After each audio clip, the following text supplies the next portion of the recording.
Binomial theorem में सबसे पहले याद रखना कि सीबीएसई में 8 चैप्टर a प्लस बी का पावर n। फॉर्मूला कैसे लिखते हैं? nc0 a to power n b to power 0 plus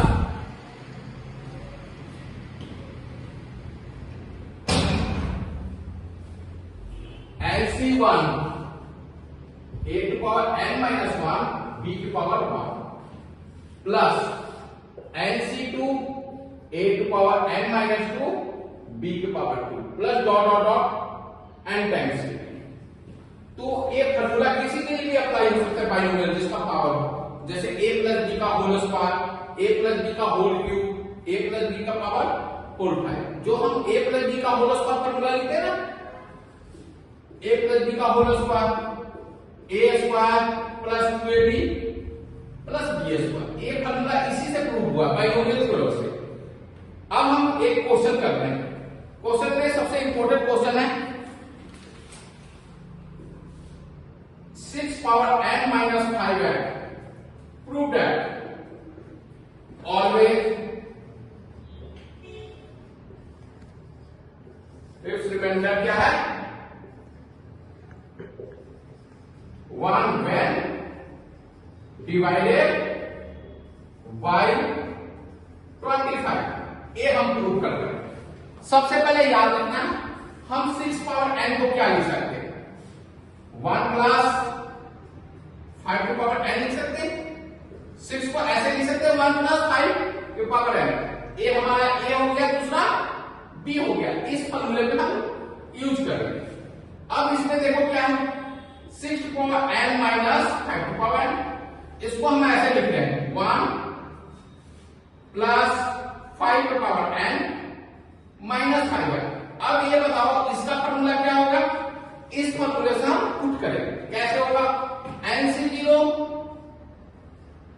1 to power n 5 to power 0 और क्या होगा nc1 1 के power n minus 1 5 to power 1।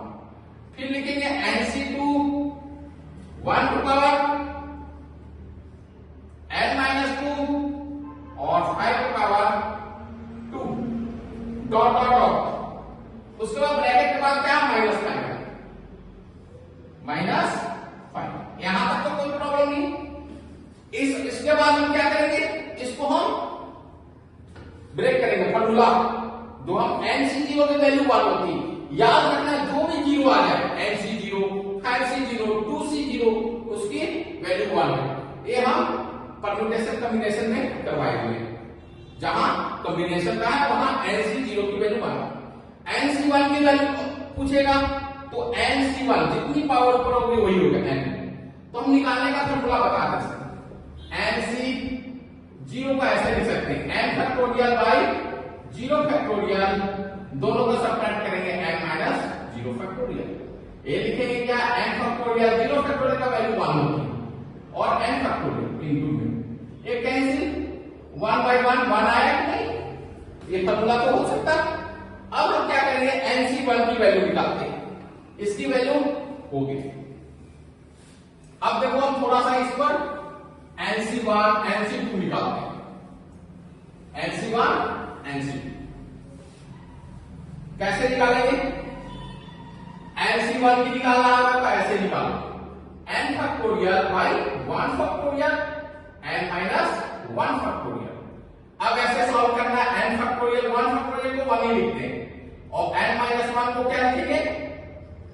ठीक है, इसको हम सॉल्व करके दिखा रहे हैं। n फैक्टोरियल को n into n minus 1 factorial, नीचे 1 को तो 1 लिखे n माइनस 1 फैक्टोरियल। अब हम कैंसिल आउट कीजिए वैल्यू बाई n। देखो आ गया, हमने nc1 का nc2 का तो क्या करेंगे n factorial by 2 factorial into n minus 2 factorial. ऐसे लिख सकते हैं। अब हम सबसे पहले क्या करेंगे nc0 के लिए इसकी वैल्यू पुट कर रहे हैं। nc0 की वैल्यू 1 होगी, 1 के पावर n की भी वैल्यू 1 होगी, 5 के पावर 0 की वैल्यू 1 होगी। तो क्या लिखेंगे इसको 1 प्लस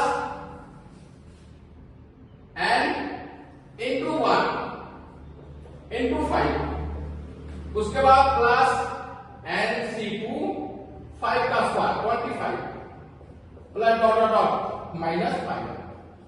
अब देखो इसको क्या करेंगे 1 plus 5n NC2 25 dot dot dot minus 5n। अब देखो माइनस 5n कर दिया।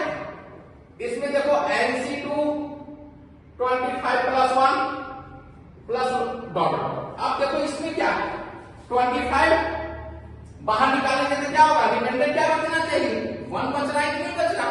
क्वेश्चन में ही पूछ रहा है डिविजिबल बाय क्या होगा 25। ये डिविजिबल बाय 25 है तो रिमाइंडर 1 बचेगा। यही प्रूफ है।